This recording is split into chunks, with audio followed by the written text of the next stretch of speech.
তোকে নাকি অনেক মেয়ে ভালোবাসার কথা বলেছে, তুই কাউকে পাত্তা দেস না। তাই ভাবলাম তোকে আমার ভালোবাসার জালে ফাঁসিয়ে কিছুদিন প্রেমের অভিনয় করব। আর তুই ভাবলি তোর সাথে আমি প্রেম করছি? তুমি আমার সাথে এরকম করতে পারলে? তোমাকে আমার মন থেকে ভালোবেসেছি, কিন্তু তুমি আমার সাথে প্রতারণা করলে। তুমি আমাকে অনেক কষ্ট দিয়েছো, তোমার জন্য আমি অনেক কেঁদেছি, শুধু তোমার অবহেলার কারণে। আজ থেকে আমি বলে গেলাম, এই রাসেলের জন্য একদিন তুমিও কাঁদবে, কিন্তু সেদিন আমি তোমার সব না।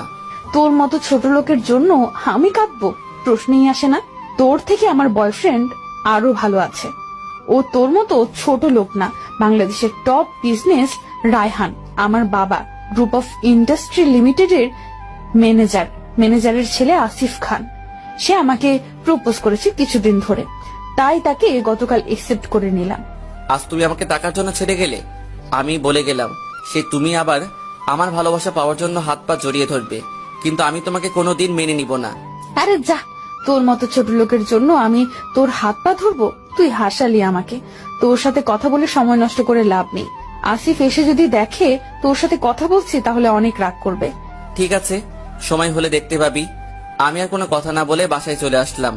যাকে মন থেকে ভালোবেসেছি সে টাকার জন্য আমাকে ছেড়ে চলে গেছে। আসিফ ছেলেটা অনেক খারাপ, অনেক মেয়ের সাথে সে রিলেশন করেছে, অনেক মেয়ের সাথে রাত কাটিয়েছে। কাল থেকে কলেজের সবাই আমার আসল রূপ দেখবে।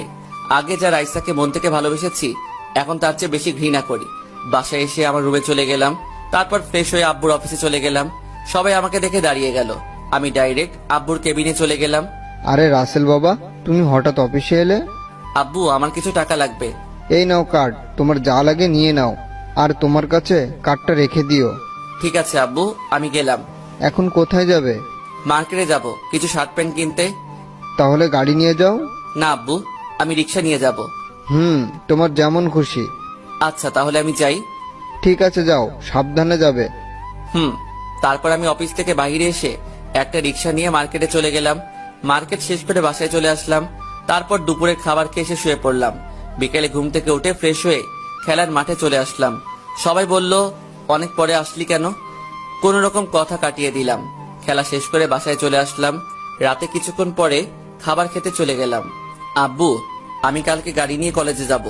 এই রাসেলের আম্মু, দেখো তো, রাসেলের মনে হয় কিছু হয়েছে। কি হয়েছে বাবা তোর? আমার আবার কি হবে, আমি ঠিক আছি।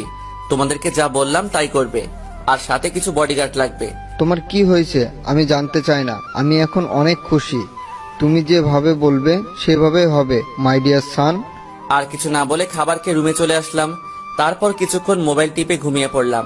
সকালে ঘুম থেকে উঠে ফ্রেশ হয়ে নাস্তা করে দুইটা গাড়ি নিয়ে বের হলাম কলেজের উদ্দেশ্যে।